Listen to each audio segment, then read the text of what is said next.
So you can see that we've skipped ahead a little bit here, thanks to the magic of TV time. We've got our blade rounded, and again, this is honestly just about 2 hours into the project. Okay, I can kind of sight down the blade and see that I've got a lot more off this side than off this side, and that's really what we're doing a lot. We're sticking up there, we're sighting it, you know, looking at different angles to see where it's bent, where it's warped. Bear in mind the wood that's here supports, you know, the wood that's out here supports this wood. So if I carve it for an hour and I get it perfectly straight and I put it aside for a day and I come back, it may have pulled the curve. So we're going to straighten that curve initially by shading it. But we can also pull a curve by actually bending it up. Now I can't do it with my foot really, but like between two trees, if you don't have a nice vise or something steady to bend your wood back, and you just put it in the if the bow is this way, then we'd be bending it this way. You know, I'd stick it under or between my trees, for instance, my backyard, and bend it out. And that really bends very nicely. You can a lot of times bend a lot of curve out of a piece of hickory. And believe me, don't worry, you're not going to break it.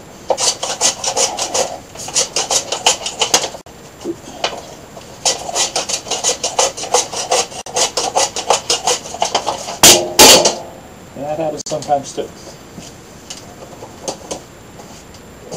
I wouldn't want to take my plane and go this way, because it's going to catch one of those edges and lift a lot of it off. So on this section, for instance, I'm going to carve this way.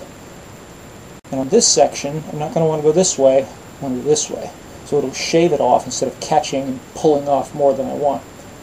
Again, the trick to getting a good end result is slow, a little bit at a time. Now you can see at this point we're about 3.5 to 4 hours into the project. We've definitely got some defined shape on this piece, nice and rounded on the end. It's at this point I want to start looking at kind of the final length. Now these come 48 inches. Give you an idea here. Here's one. In fact, if, for all y'all who watched part 1 and part 2, I used this piece of wood, and I've since finished it. And it came out about 41 inches long. And you can see that's, so we're going to be taking off a goodly amount, depending on your size or whatever. We're going to be taking off this much. So now it's time to start looking, am I going to take it off on this end, or am I going to take it out of this end? Or, you know, a combination of both. Looking at this piece of wood, I can see that it's beautiful, nice, straight grain, definitely an A+ piece of wood right here. So I'm probably going to look at taking it off of the handling. So we're getting down to really kind of the final size at this point. This is will be about 4 or 5 hours into the project, I guess. Typically I can make one of these in, well, a total accumulated time of about 4 or 4.5 hours, just with hand tools.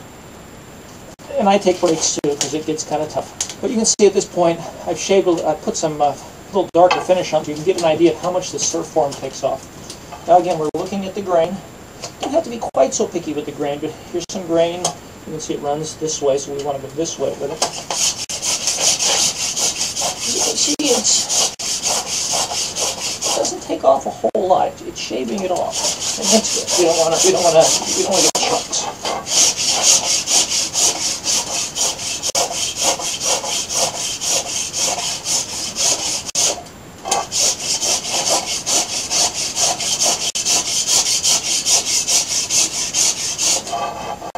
Okay, so not a finishing operation, but a finer operation. Okay, now to start the finishing operation, I'm going to use a scraper. Now I know I said I use sandpaper, and I absolutely do, but this takes off faster than sandpaper, quite frankly, and you know, you wear sandpaper out, it costs money. So this scraper is really nothing more than the blade out of my block plane. After sharpening like this on my stone, I also sharpen it like this on my stone, so we get a nice sharp edge. Now you can also buy scrapers, all right? It just, you know, like I said, if you only make one of these a year or one every couple of years, why buy specialty tools you won't use on anything else? So you can see this gets a very nice little cut. Again, you're going to want to be careful about the grain. Just a little more forgiving on the grain because it doesn't bite in quite so deep. But for getting the perfectly flat edges on the side of your blade and a nice curve, very good tool to use. What I typically do is I'll have a light off to one side, and I'll be viewing the edge with that, and then cutting it off. Depending how picky you want to be, this can be a very long part of the operation.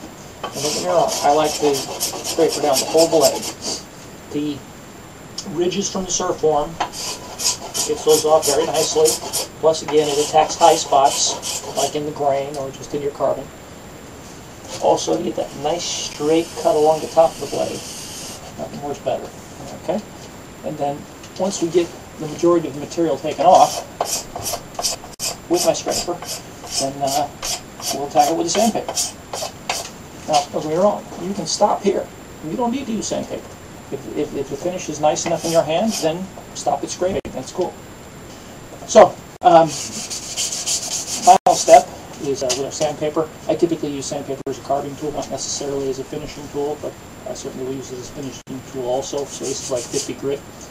We're going to find those high spots, find that rough grain, take it down. Sometimes when you use the scraper, it tends to chatter a little bit, especially over grain of this nature, where it's a little softer, a little harder, a little softer, whatever. So sandpaper over it to really even that out.